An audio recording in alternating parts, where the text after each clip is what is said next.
Before the war, the world of Léa Dubois was measured in the scent of aging paper, the whisper of turning pages, and the slant of afternoon light across the oak tables of the Valois Municipal Library. It was a small, orderly universe, and she was its quiet, devoted custodian. At 23, she was younger than most of her colleagues in the region, having inherited the post from her father, a man whose love for books was the only religion he had ever passed on to her.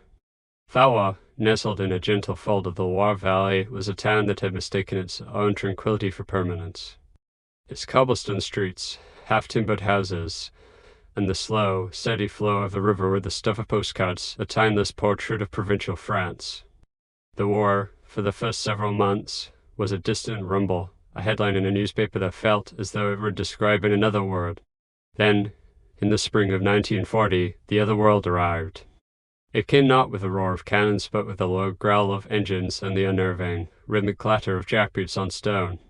The Wehrmacht occupied Valois without a single shot being fired. They were, at first, a model of disciplined civility.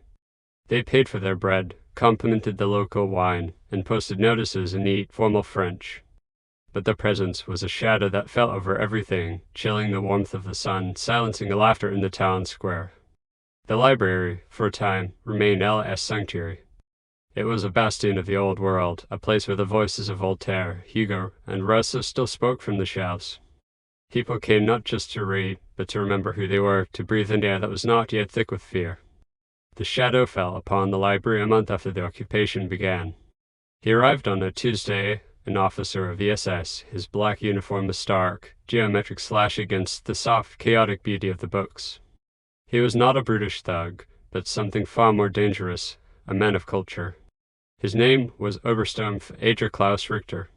He was a tall man in his late 30s, with pale, intelligent eyes and a thin, cruel mouth that seemed perpetually on the verge of a condescending smile. He spoke fluent, almost perfect French, and he walked through the library not as a conqueror, but as an appraiser. "A fine collection, Mademoiselle Dubois," he said, his leather gloves tracing the spine of a first edition of Montaigne. A testament to the French spirit, but a spirit, like a garden, must be pruned, it must be purified of weeds. Alice stood behind her large oak desk, her hands clenched into fists beneath it. She felt a cold chill creep up her spine. "The library is a repository of all ideas, Herr Richter," she said, her voice steadier than she felt. "Even the ones we may disagree with." Richter's smile was thin as a razor's edge. "There are no disagreements anymore, mademoiselle. There is only the truth, and there is falsehood. There is the new order, and there is the chaos that came before." He handed her a list, a long, neatly typed document. At the top were the words, Listato. It was the official list of books to be removed from circulation and surrendered for destruction. Elliot scanned the pages. The names leaped out at her: Freud, Proust, Mann, Zweig.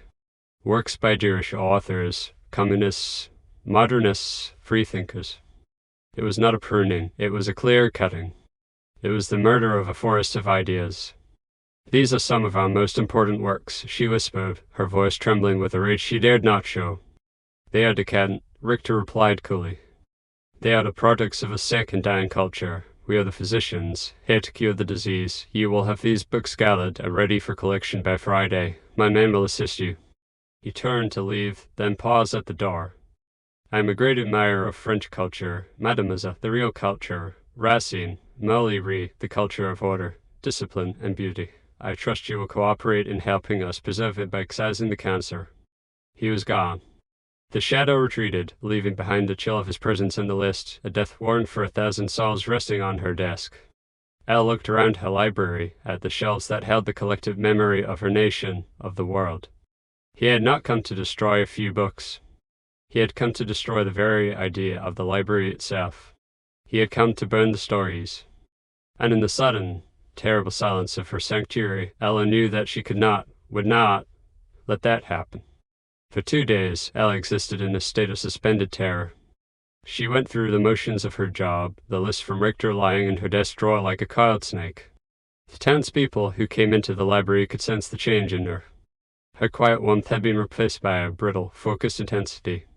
They saw the new notices posted by the commandante, the curfews, the requisitions, and they saw the fear in her eyes reflected in their own. On Thursday evening, the day before the books were to be collected, Ella locked the library doors of dusk and went not to her small apartment, but to her father's house. It had been empty since his death 2 years prior, a quiet, dusty memorial to the man who had taught her everything. It was here, in the study where he had spent his life surrounded by his own private collection, that she had to make her choice. The house smelled of his pipe, tobacco, and old leather. She ran a hand along the spines of his personal books he had cherished too much to add to the public collection. They were his friends, his confidantes. And in the heart of this collection, behind a false wall in the back of a linen closet, was the library's true secret. Her father had called it the Bibliothèque des Mesliebres, the Library of Free Souls. It was a small, hidden chamber, no bigger than a pantry, but it contained the library's real treasures.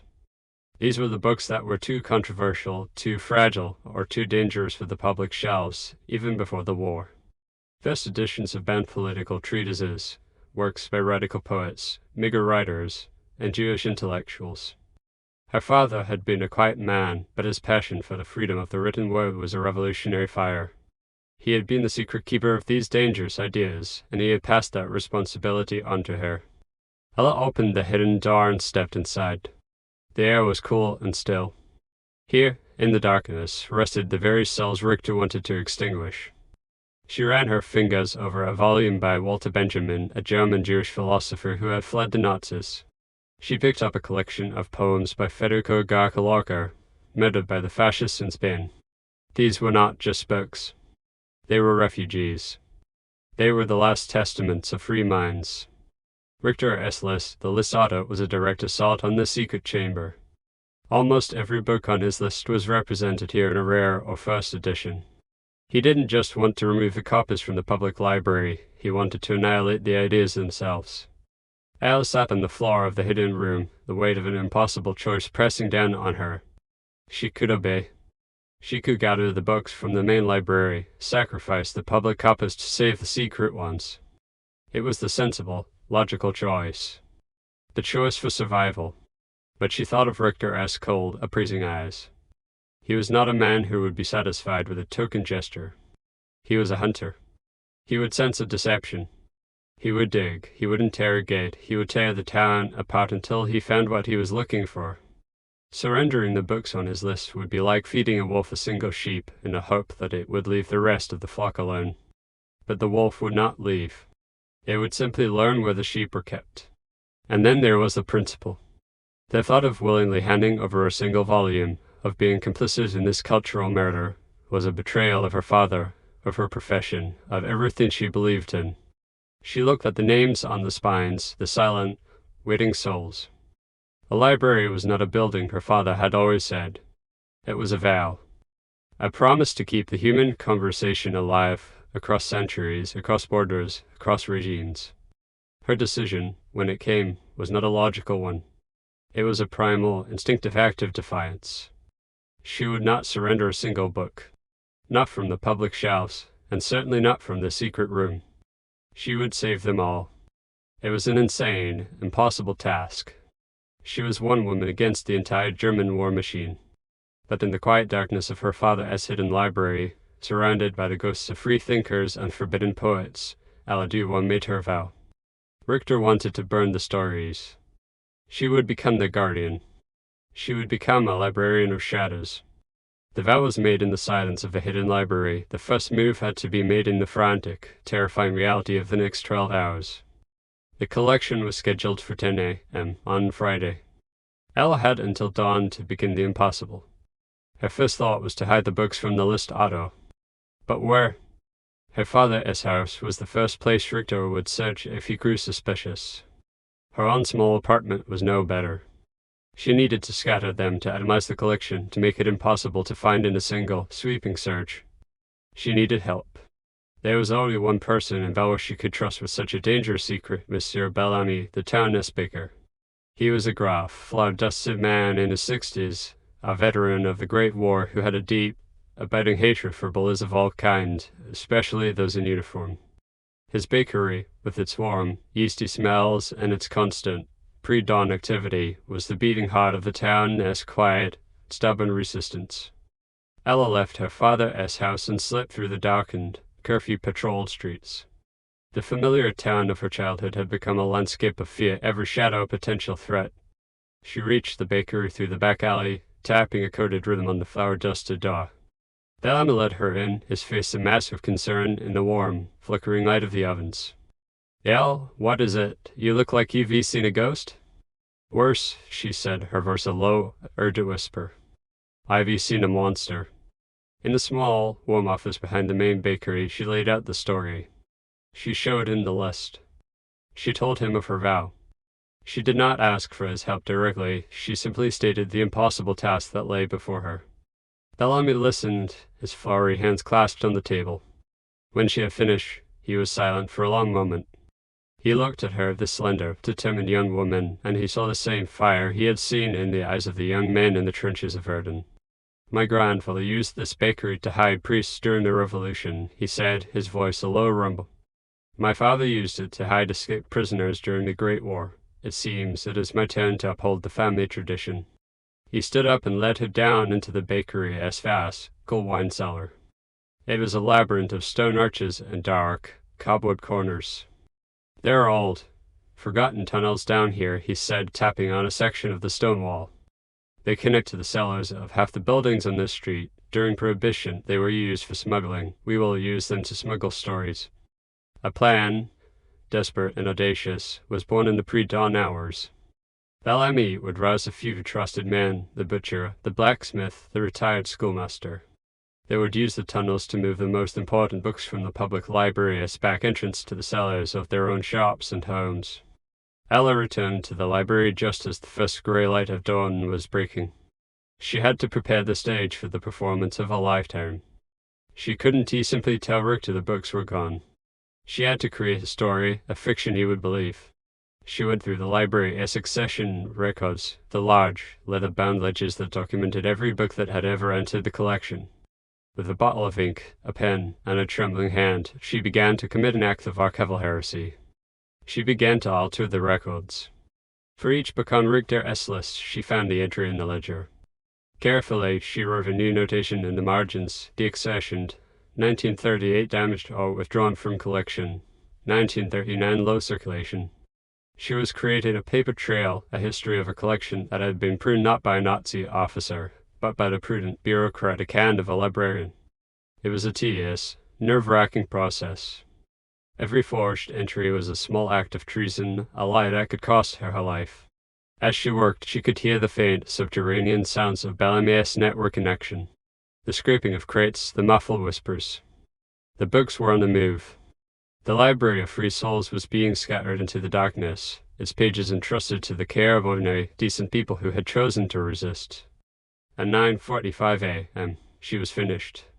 The ledgers were altered. The shelves in the back room, where she was supposed to have gathered the condemned books, were conspicuously empty. She had prepared a small stack of genuinely damaged, worthless books, a few tattered romance novels, and an outdated almanac as a token offering. At precisely 10 a.m., the bell on the library door chimed. Oberstumpf H. Richter entered, flanked by two grey uniformed soldiers. He was smiling his thin, cruel smile. "Good morning, Mademoiselle Dubois," he said.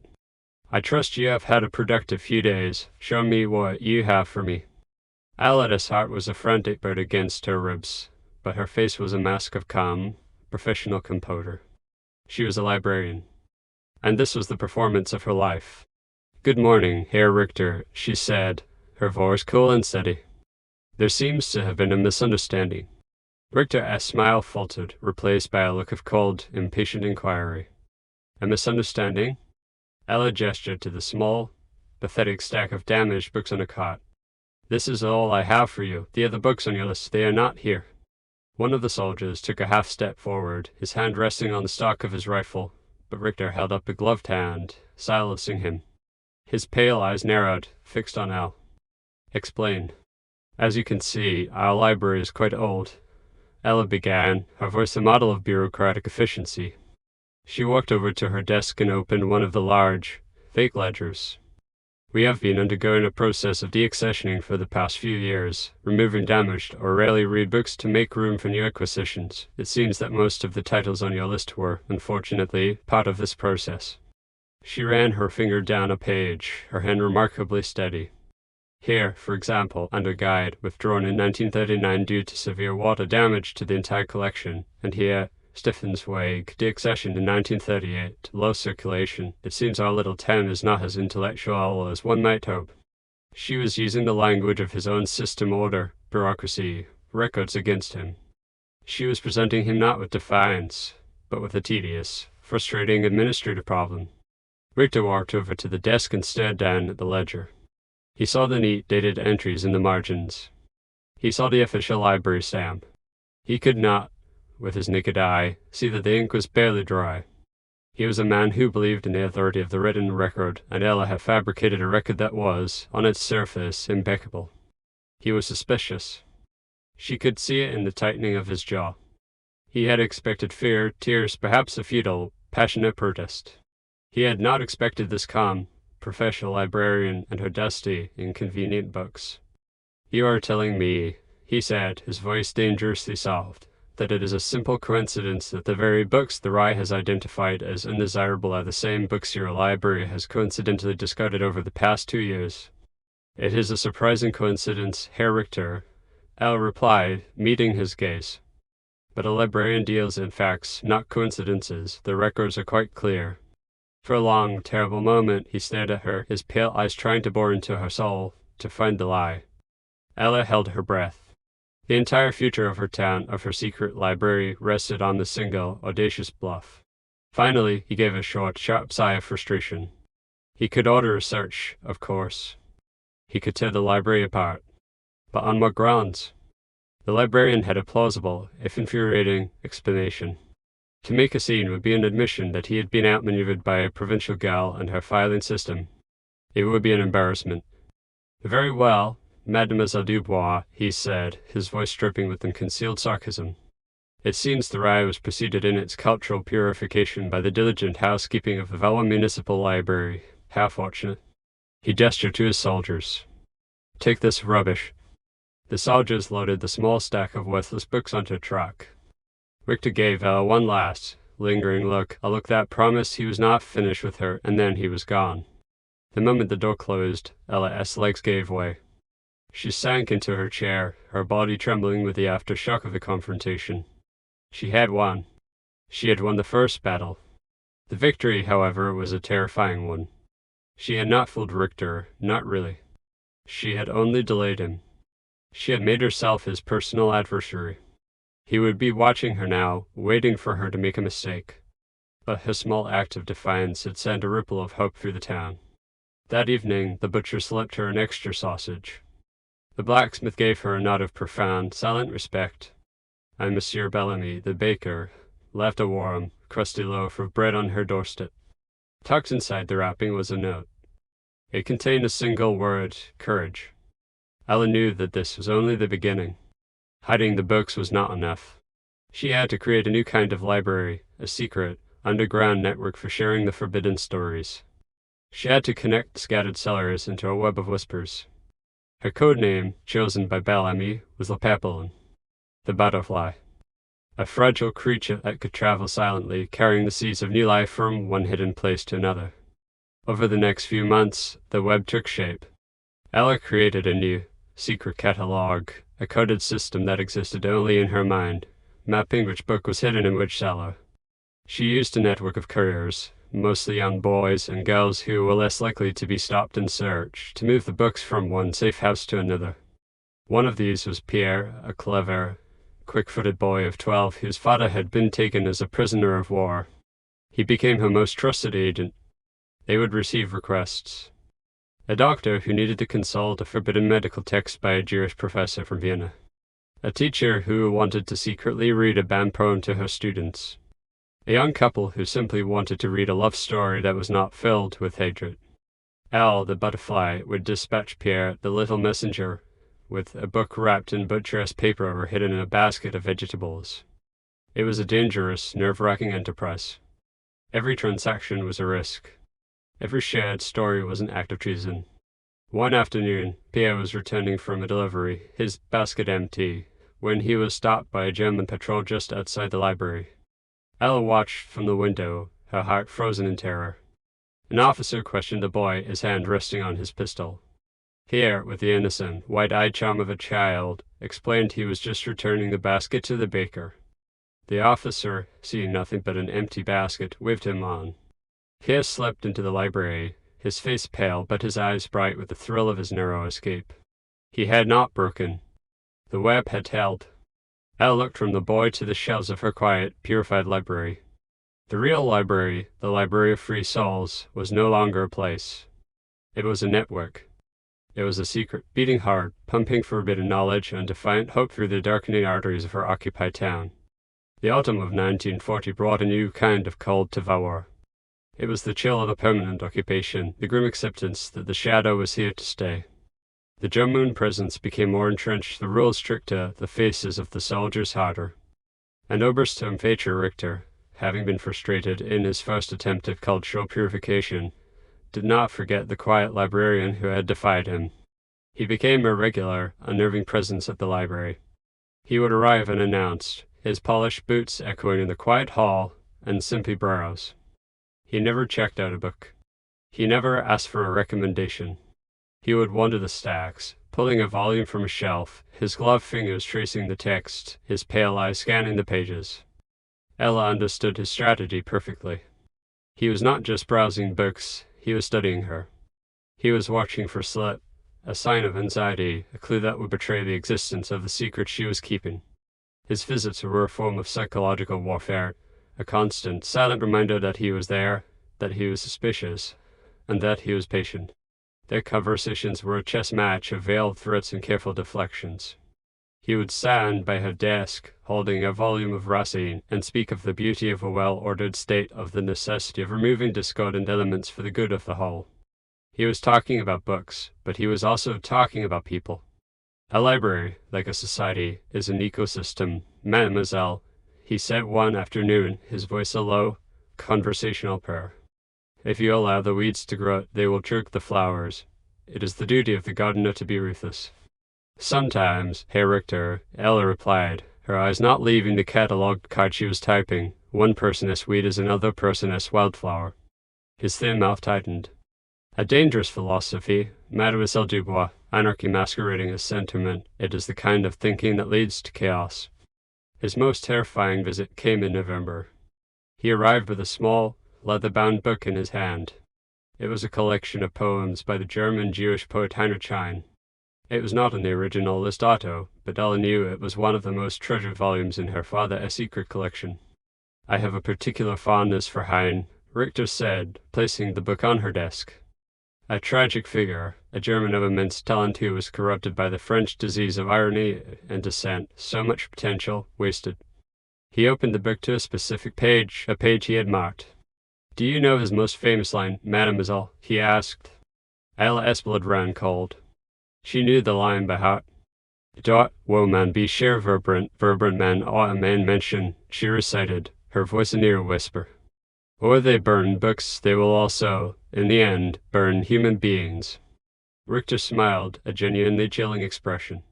Precisely, a prophecy, but he was a fool. He saw it as a warning. He did not understand it as a necessity to build a new, stronger world. The old, sick one must be burned away. First the words, then the carriers of the words. It is the only way to cure the disease. He was no longer talking about books. He was giving her a confession and a threat. He was telling her what he was, and what he intended to do. He was letting her know that his hunt was not just for banned books, but for the people who valued them. He left the book on her desk. It was a calling card, a declaration of intent. Ella stared at the slim volume, a book of beautiful, lyrical poetry that he had twisted into a harbinger of genocide. She knew then that her quiet, secret war was about to enter a new and far more dangerous phase. Richter was no longer just suspicious, he was certain. He was a connoisseur of culture, and he could smell the scent of a hidden library, a secret collection of free souls, like a wolf smells blood on the wind. He had her in his sights. The library, her sanctuary, had become a cage, and the cultured, sophisticated monster who held the key was slowly, patiently beginning to turn the lock. The winter of 1941 was a season of long shadows and creeping dread. The war, once a distant abstraction, was now a brutal, grinding reality.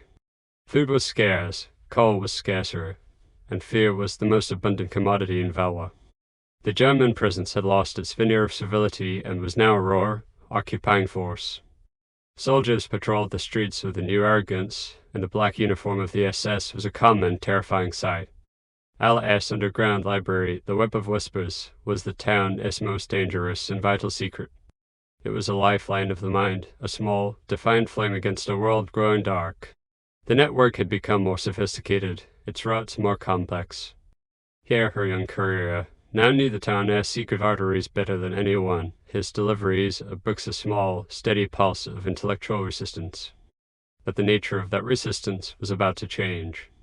The cargo was about to become infinitely more precious and infinitely more perilous. The change arrived late one Tuesday night with a frantic, coded knock on the back door of the library. It was Monsieur Bellamy, his face, usually ruddy from the heat of his ovens, pale and drawn. He was not alone. Huddled behind him in the freezing alley were three figures, a man, a woman, and a small child, their faces etched with a terror so profound it seemed to have stolen their voices. Eld the baker asked, pushing them gently inside. "This is the Rosenthal family. They need a place to hide, now." Ellet's heart hammered against her ribs. She knew of the Rosenthals. The man was a watchmaker, a quiet, scholarly artisan whose shop had been a fixture in Valois for generations. His wife was a musician, and their daughter, a girl of about 8 with wide, dark eyes, was named Sarah. She recognized them from the yellow stars they had been forced to wear, a mark that had transformed them from neighbors into targets. "What happened?" Ella asked, her voice a low whisper as she bolted the door. "They are rounding them up," Bellamy said grimly. "A new directive from the commandanter. All Jewish families are to be relocated. The Rosenthals got a tip from a sympathetic gendarme. They had 10 minutes to flee." Ella looked at the family. They had nothing but the clothes on their backs. The little girl, Sarah, was clutching a worn teddy bear, her small face a mask of confusion and fear. This was what Richter's prophecy had meant. First the words, then the carriers of the words. Her network was designed for books, for the smuggling of paper and ink. It was not designed for human beings. Hiding a person was not an act of cultural defiance. It was an act of treason punishable by immediate execution. The risk was absolute. But as she looked into Sarah Rosenthal's terrified eyes, she saw the faces of all the authors on Richter's list. She saw the souls of the books her father had hidden away. They were one and the same, the free thinkers, the dissenters, the storytellers. The ones the new order wanted to erase. Her vow had not just been to the paper, but to the spirit that filled it. There was no choice to be made. There was only the vow. "Bring them to the back," she said, her voice clear and steady. She led them through the darkened library, past the shelves of approved literature, into the small back office. She served them the last of her tea and a piece of stale bread, the only food she had. The Rosenthals huddled together, their silence more eloquent than any plea. Ella and Bellamy spoke in urgent, hushed tones. The bakery cellar was too obvious, too frequently visited. They needed a place that was both secure and lived in, a place that would not arouse suspicion. "The schoolmaster," Ella said suddenly. Monsieur Dubois. He was a retired, fiercely anti-fascist academic, a widower who lived alone in a large, rambling house near the edge of town. He was one of their most avid secret readers. His cellar is deep, dry, and he has a hidden entrance behind a woodpile in his garden. He will do it. The plan was set. Under the cover of the moonless, freezing night, they would move the human cargo. Bellamy went ahead to alert the schoolmaster. Ella stayed with the family, trying to offer comfort she did not feel. She gave Sarah a picture book, a simple story of a brave little mouse. The girl took it, her small hands tracing the colorful images, a tiny, fleeting moment of childhood in a world that had become a nightmare. An hour later, Bellamy returned. It was time. Ella wrapped her own winter coat around the shivering shoulders of Mrs. Rosenthal. Bellamy lifted the sleepy Sarah into his strong, flour-dusted arms. They moved through the back alleys of Valois, shadows in a town of shadows. Every distant shout, every passing motorcycle was a jolt of pure terror. They reached the schoolmaster's house, slipping through the back gate. Monsieur Dubois, a frail-looking man with the fiery eyes of a revolutionary, was waiting for them. He led them to the hidden cellar entrance. It was a small, cramped space, but it was clean and dry. There were blankets, a small stove, and a single lamp. It was a haven. As the Rosenthals descended into the darkness, the watchmaker, a man of profound, quiet dignity, turned to Elle. He did not speak. He simply took her hand and bowed his head over it for a moment, a gesture of gratitude so immense it left her breathless. They sealed the entrance and returned to the night. Elle's world had irrevocably changed. Her secret library of free souls now had a new, terrifyingly fragile, and infinitely precious collection. She was no longer just hiding the words. She was hiding the people who had been condemned for the crime of being who they were. The states of her quiet war had just become life and death. The days that followed were a tightrope walk over an abyss. The official relocation of the town as 3 Jewish families was a brutal, public spectacle. Their homes were sealed, their businesses shuttered and handed over to French collaborators. Elle was officially declared Judenrein free of Jews. The town's silence in the face of this atrocity was a heavy, suffocating blanket of shame. Beneath that blanket, the secret network adapted. The Library of Free Souls now had a human dimension. Elle, Bellamy, and Monsieur Dubois became the sole lifeline for the Rosenthal family. Every other night, under the cover of darkness, Ella would make the perilous journey to the schoolmaster's house. She would bring a basket filled with bread from Bellamy, a portion of her own meager rations, and a book. The cellar was a world of shadows, illuminated by a single, low-wattage bulb. The Rosenthals lived in a state of perpetual twilight, their existence reduced to this small, subterranean space. But they endured. Mrs. Rosenthal would teach her daughter lessons from the books Ella brought. Sarah would draw pictures on scraps of paper, her vibrant, childish imagination a small, defiant light in the darkness. It was the watchmaker, Mr. Rosenthal, who seemed to suffer the most. He was a man of meticulous skill, his hands designed for the delicate, intricate work of gears and springs. Now, he had nothing to do but wait. His idleness was a form of torture. One evening, as Ella delivered a fresh supply of candles, she noticed him staring at a dusty, forgotten object in the corner of the cellar, an old bakelite shortwave radio, its wires frayed, its tuning dial frozen. It was Monsieur Dubois' broken for years. "May I?" Mr. Rosenthal asked, his voice a soft, hopeful whisper. He gestured towards the radio. "It doesn't work," Ella said. "The schoolmaster said it has been silent since before the war." A faint, sad smile touched the watchmaker's lips. "A broken machine that can no longer tell its story. I understand how it feels."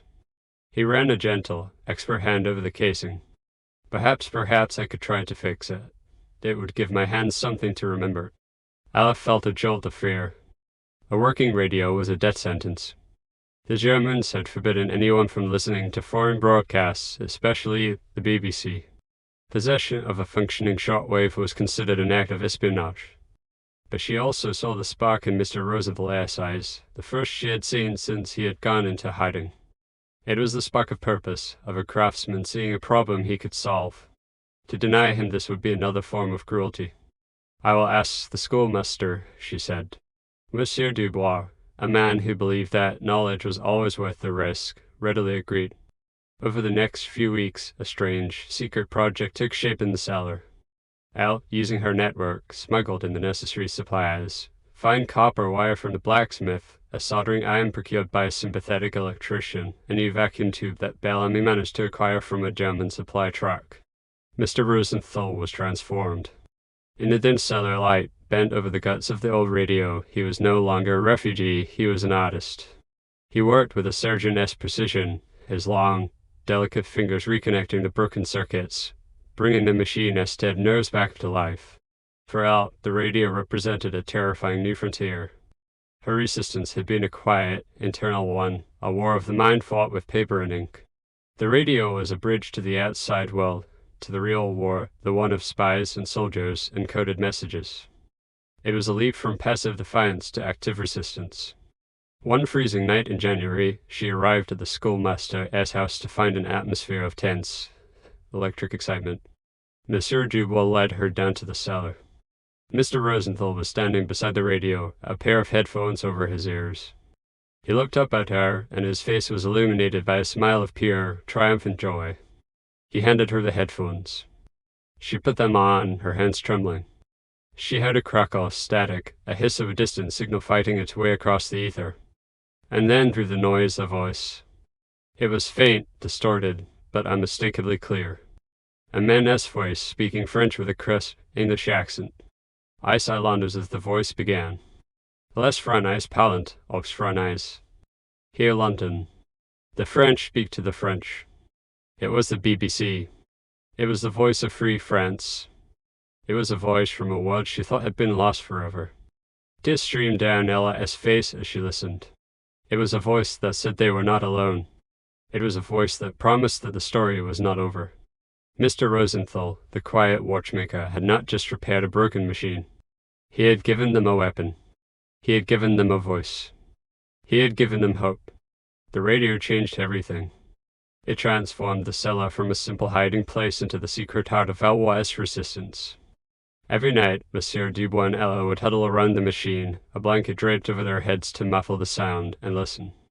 They would transcribe the news from London, the real news, a powerful antidote to the steady diet of propaganda and lies fed to them by the German-controlled newspaper. The news was often grim reports of defeats, of retreats, a world engulfed in flames. But it was the truth. And in the fragments of good news, a successful RAF raid, a Russian counter-offensive, they found the sustenance to keep going. They knew they could not keep this hope to themselves. They had to share it. An idea, born in the whispered conversations between the librarian and the schoolmaster, took shape. They would create a newsletter, a small, secret newspaper to circulate the forbidden news. Elle, with her knowledge of printing and paper, took charge of the production. She used the Librarian's old, disused mimeograph machine, a messy, ink-stained contraption that had been gathering dust in the basement. Here, her young courier would borrow paper and ink from the Commandante's own supply office, a small, audacious act of sabotage that delighted him. They called their newsletter La Lucille the Firefly. It was a single sheet of paper, printed on both sides, filled with the news from London and messages of hope and defiance. They produced only 50 copies of each edition. The distribution was a carefully orchestrated secret. Here would slip the newsletters into the baskets of trusted customers at the bakery, or hide them within the pages of approved books at the library. La Lucille became a sensation. It was a whisper that traveled through the entire town. To be found with a copy was a crime, but the risk was a badge of honor.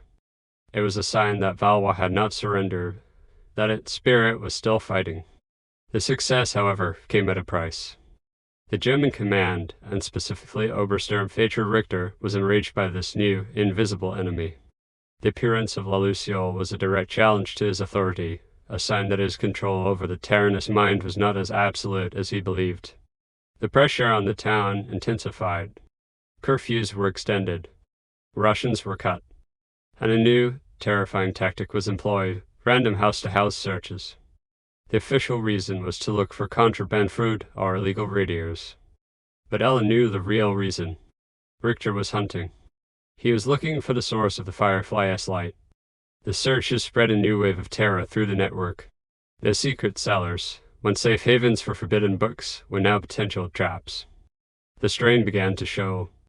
The first crack in the web appeared with the blacksmith, a large, powerful man who had been one of their most stalwart members. His wife, a nervous, perpetually anxious woman, was on the verge of a breakdown. They were hiding a particularly dangerous book, a banned political treatise by Alain Blum, the Jewish former Prime Minister of France. The blacksmith came to Elle at the library, his face a mask of misery and fear. "I can't do it anymore, Elle," he confessed, his voice a low, agonized whisper.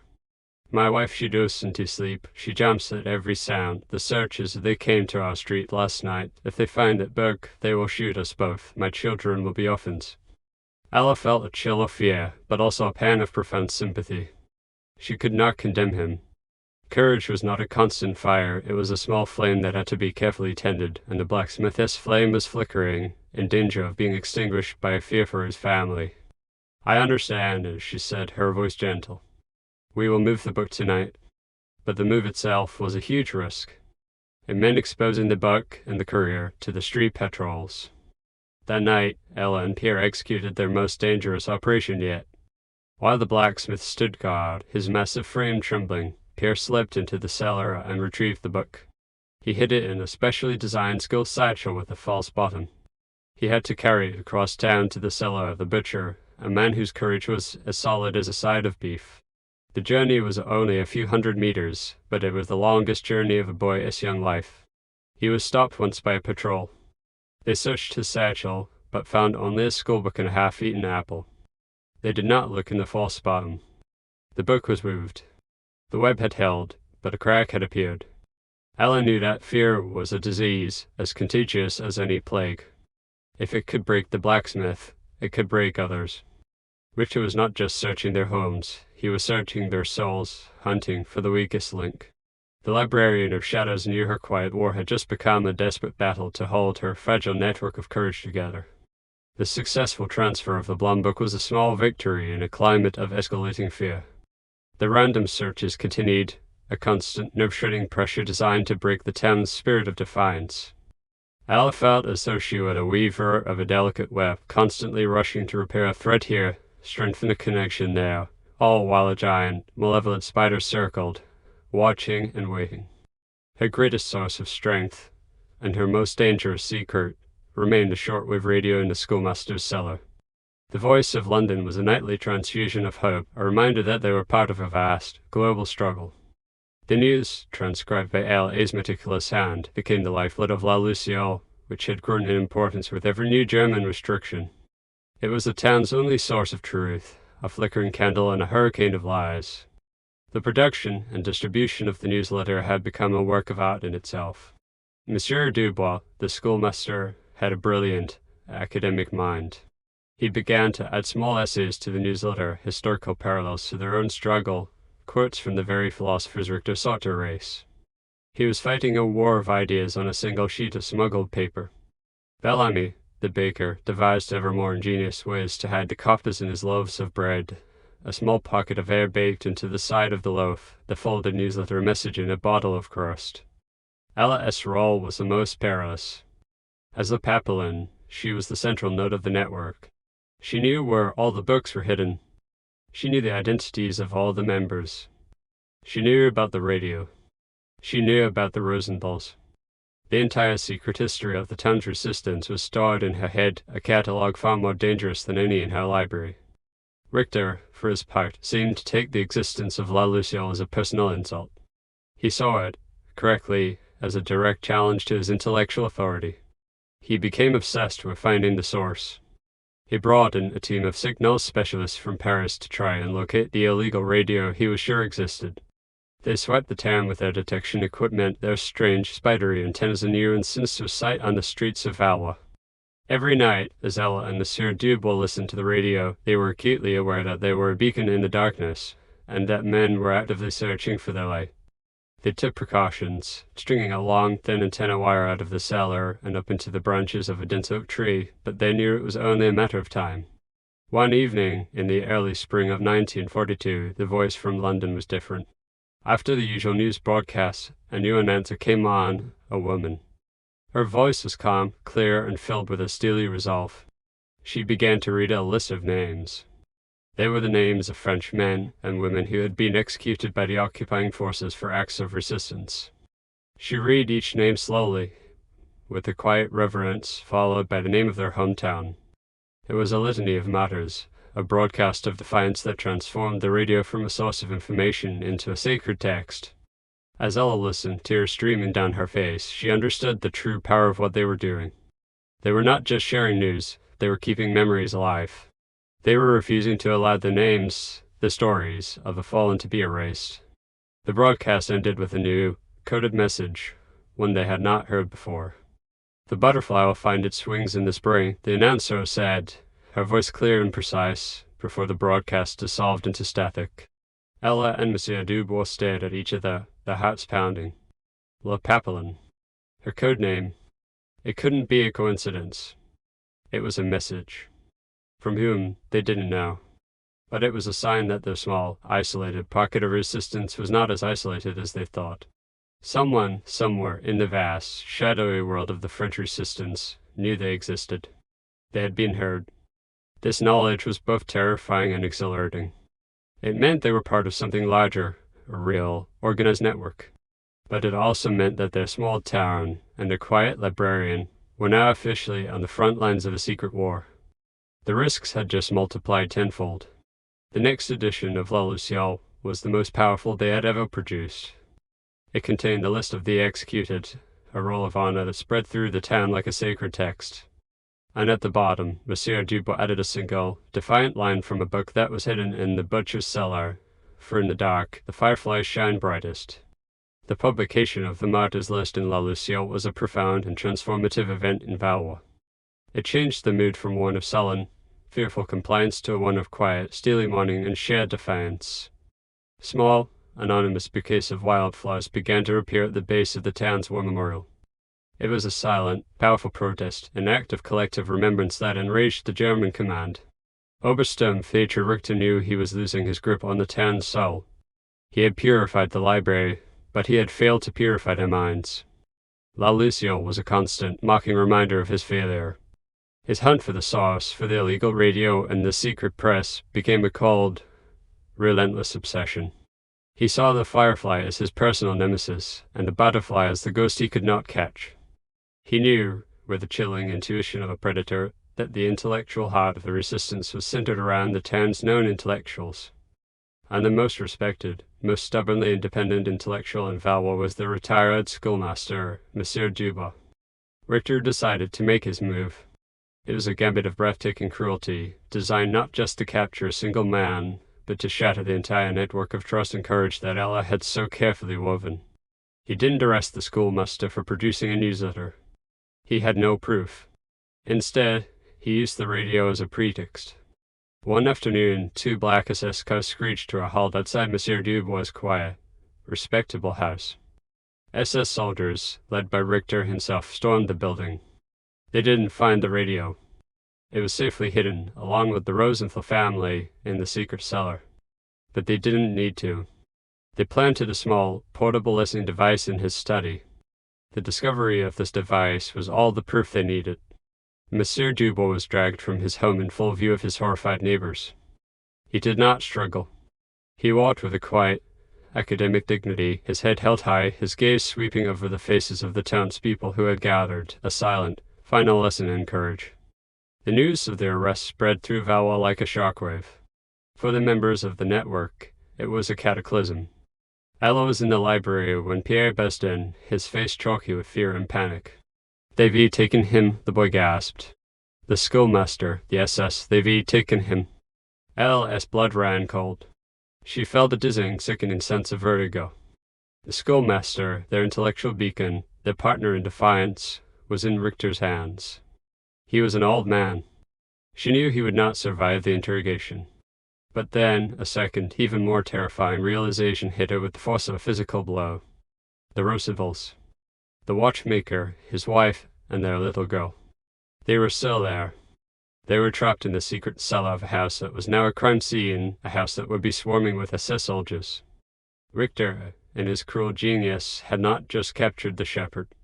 He had locked the wolf in the sheep pen. Ella and Bellamy met that night in the cold, dark cellar of the bakery.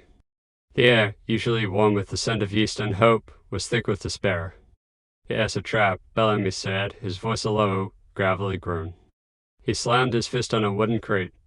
He didn't know about the family, he couldn't have, but it doesn't matter. He will search the house from top to bottom. He's looking for the press, for the radio. He will find the cellar. He will find them. Their network was paralyzed. Any attempt to approach the house, which was now under armed guard, was a suicide mission. They had no way to warn the Rosenthals, no way to get them out. The family was buried alive, their tomb sealed by the very enemy they were hiding from. Alice stared into the darkness of the cellar, her mind racing. Richter's gambit was perfect. He had captured her friend and mentor, and he had, by sheer, terrible coincidence, trapped the innocent family whose lives she had sworn to protect. He was holding all the cards. He was waiting for her, the Papillon, to make a move to betray herself in a desperate attempt to save the others.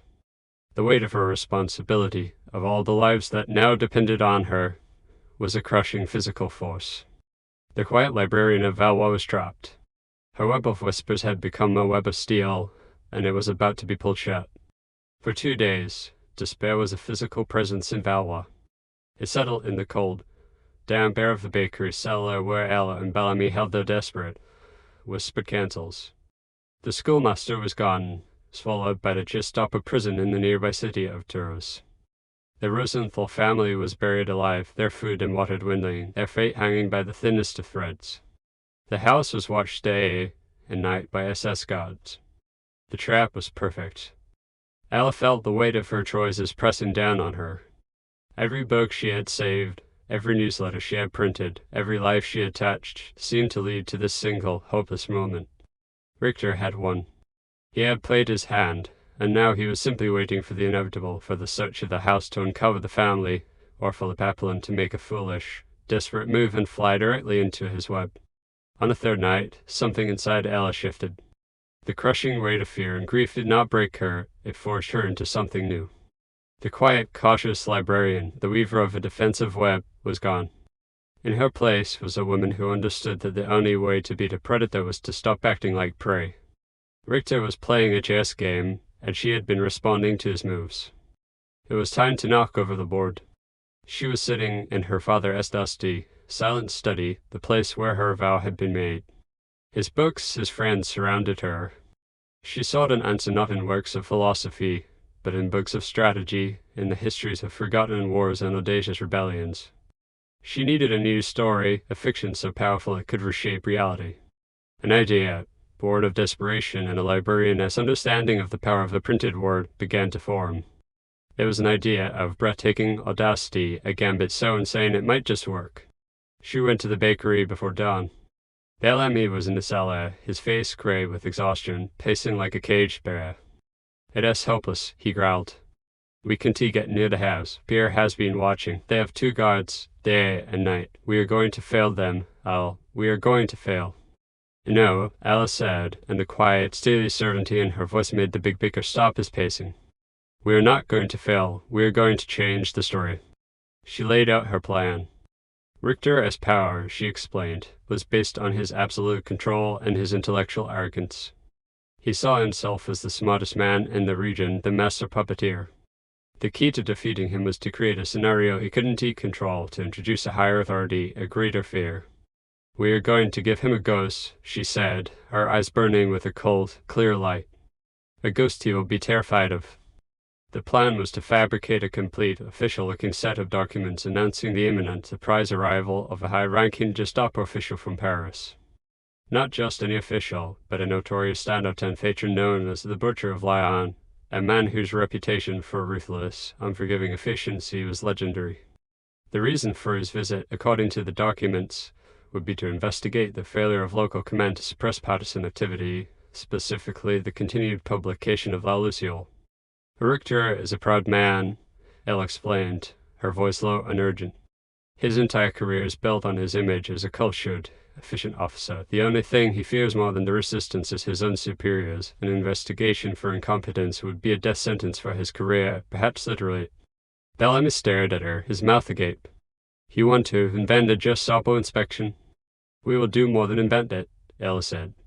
"We will make it real. We will use the mimeograph. We will forge travel orders, requisitions for accommodation, directives to the local commandanter. We will use their own bureaucratic language against them. We will create a paper monster, and we will set it upon Richter." The goal was to create a panic so great, a diversion so total, that Richter would be forced to pull every available soldier, including the guards at the schoolmaster's house, to prepare for the arrival of his superior. The focus of the entire German command would shift to the train station, and in that window of distraction, a small team would execute the rescue. It was a librarian's gambit, a war fought with paper, ink, and the psychology of a tyrant. It was wildly, suicidally dangerous. If they were caught, they would all be shot. Bellamy looked at the young woman before him. He saw the fire in her eyes, the cold, calculated brilliance of her plan. This was no longer just about courage. This was about genius. "My grandfather, the priest hider, would have loved this," the baker said, a slow, grim smile spreading across his face. "Where do we begin?" The creation of the paper monster was the most intricate and dangerous operation the network had ever attempted. The library basement, home of the clanking, ink-stained mimeograph machine, was transformed into a forger's workshop. Elle, with her meticulous attention to detail, was the master forger. She had, over the months, collected examples of every type of German official document she could get her hands on. She studied the specific typeface of their typewriters, the precise wording of their bureaucratic phrases, the exact placement of their stamps. Pierre, with his nimble fingers and audacious courage, became their chief procurement officer. He made daring raids on the commandant or his offices, borrowing sheets of official letterhead, blank travel orders, and even a rubber stamp with a swastika emblem from a clerk at an attended desk. Each successful theft was a small, terrifying victory. They worked by candlelight, the air thick with the smell of ink and a nervous, electric tension. Ella would type the documents, her fingers flying across the keys of an all-German typewriter they had liberated from a municipal office. She crafted a masterpiece of bureaucratic fiction. There were orders for the mayor to prepare the finest rooms at the town S-only hotel. There were requisitions for a staff car and an honor guard. And there was a sternly worded secret directive to Obersturmfeldherr Richter himself, informing him of the impending inspection and demanding his personal presence at the train station to receive the Standortinfechter. Bellamy's role was to prepare the ground for the deception. He used his network of trusted contacts, the butcher, the electrician, the postman, to begin a campaign of whispers. He would let slip a rumor here, a piece of overheard gossip there, alluding to a big event, a visit from a very important official from Paris. The town itself became an echo chamber, amplifying the fiction until it began to feel like fact. The final, crucial piece of the puzzle was the delivery. The forged documents couldn't simply appear. They had to arrive through official channels. This was the most dangerous part of the plan. They decided to use the mail.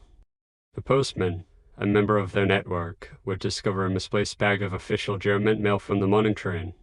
He would deliver it, with profuse apologies for the delay, to the commandanter. Inside that bag, nestled amongst routine paperwork, would be the paper monster. The plan was to be executed on a Thursday. The Standortinfecht's arrival was scheduled for 3 p.m. on Friday. This would give the deception a full day to take root to create the panic they needed. On the Wednesday night before the plan was to be set in motion, Ella was in the library basement making the final copies on the mimeograph machine. The clanking of the machine was a loud, rhythmic heartbeat in the silence. Suddenly, Pierre appeared at the top of the stairs, his face pale. "Elle," he whispered, "you have a visitor." Ella's blood ran cold.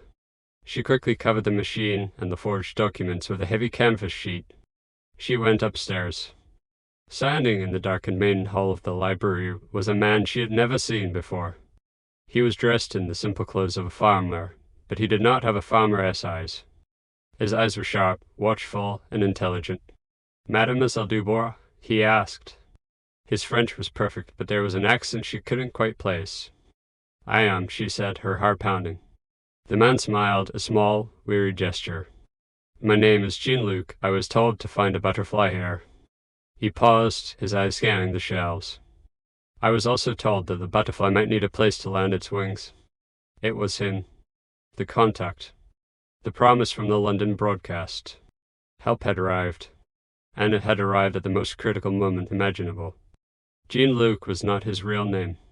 He was a field agent for the Special Operations Executive SOE, the British Espionage and Sabotage Unit, a man trained in the deadly arts of silent resistance. He had been sent to establish a new circuit in the Loire Valley, and the coded message had been his signal to find the mysterious Librarian of Valois. He listened to Léa's story and to her audacious plan in the freezing cold of the bakery cellar. He did not dismiss it as the desperate gamble of amateurs. He saw its strategic brilliance. "It is a beautiful piece of psychological warfare, mademoiselle," he said, a look of genuine admiration in his sharp eyes. "It is exactly the kind of chaos my organization loves to create, but your timing is off." He explained that rescuing the Rosenthals and then trying to hide them again in the region was too dangerous. The Germans would launch a massive manhunt.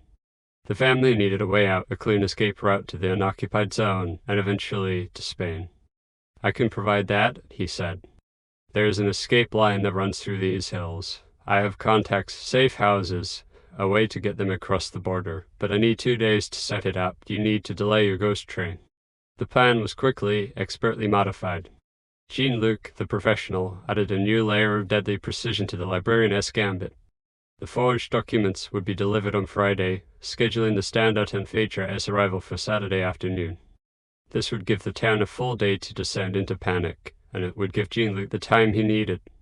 The rescue of the Rosenthals would happen on Friday night, under the cover of the chaos created by the initial news. Jean-Luc would not participate directly. His role was to prepare the next stage of their journey. The rescue itself would fall to Bellamy and his team. On Friday morning, the postman delivered the misplaced mailbag. The paper monster was released into the Commandante. The effect was instantaneous and spectacular. By midday, the German command was in a state of controlled panic. Richter, upon receiving the directive, flew into a cold, terrifying rage. The thought of this notorious Gestapo butcher arriving to inspect his command was his worst nightmare. He immediately diverted all his attention and resources to the train station. He ordered the street swept, the station platform polished. He pulled soldiers from patrol duty, from guard posts, to form an honor guard. And, just as Ella had predicted, he pulled the 2 SS guards from the schoolmaster's house. For the first time in over a week, the house was unwatched. That night, under a sliver of a moon, the rescue took place. It was a silent, flawlessly executed operation. Bellamy, the butcher, and the blacksmith, armed with crowbars and a fierce, desperate courage, forced the hidden cellar door. Down below, the Rosenthal family was weak from hunger and fear, but they were alive. When they saw Bellamy's familiar, flour-dusted face, it was as if they had seen an angel. They were spirited away through the tunnels beneath the bakery, emerging in the cellar of a small, discreet inn on the edge of town. There, Jean-Luc was waiting.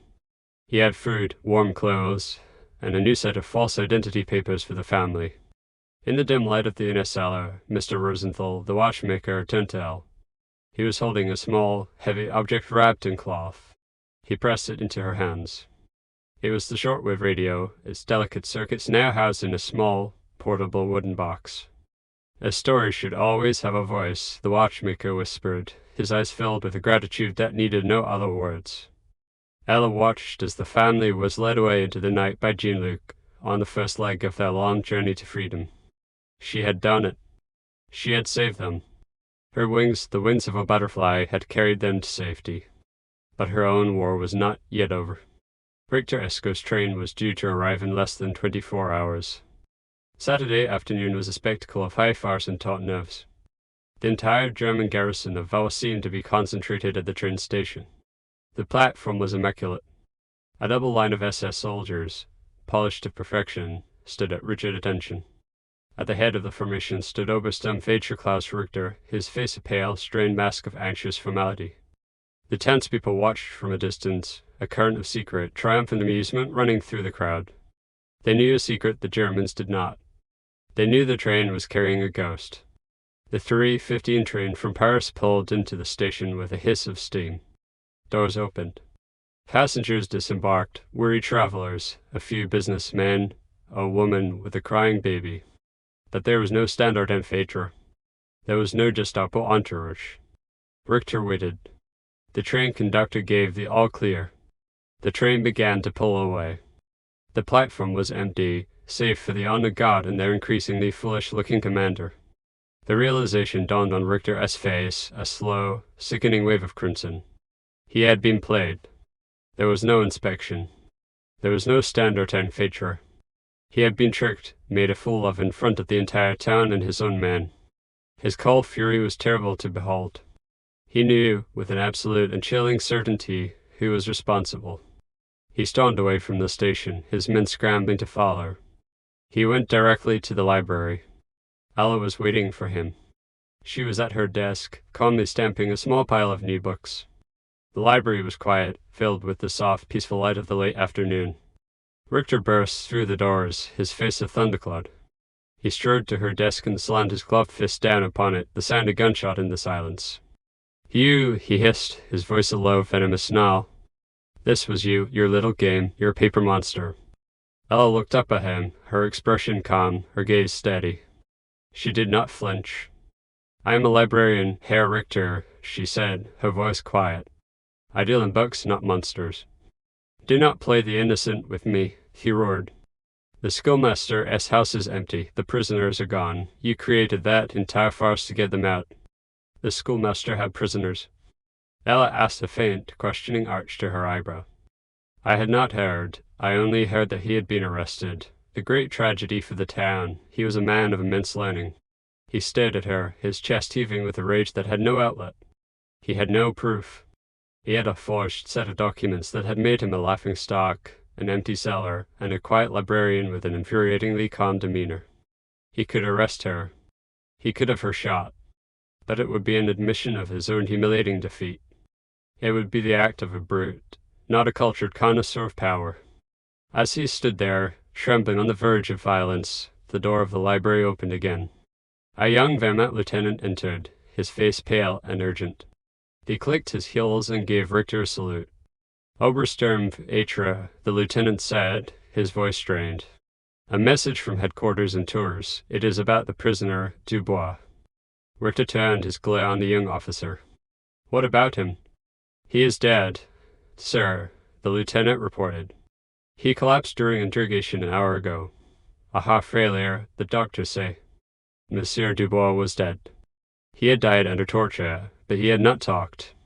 He had kept the secret safe until the very end. A wave of profound, heartbreaking grief washed over Elle, but her face remained a calm, unreadable mask. The news, however, was a final, fatal blow to Richter. He had arrested a beloved town elder on a flimsy, fabricated charge, and the man had died in his custody. He had failed to suppress the resistance, he had been publicly humiliated by a ghost train, and now he was responsible for the death of a respected French citizen. His position was untenable. Richter seemed to shrink before Elle's eyes. The monster, stripped of his power and his pride, was suddenly just a man, a defeated, pathetic man.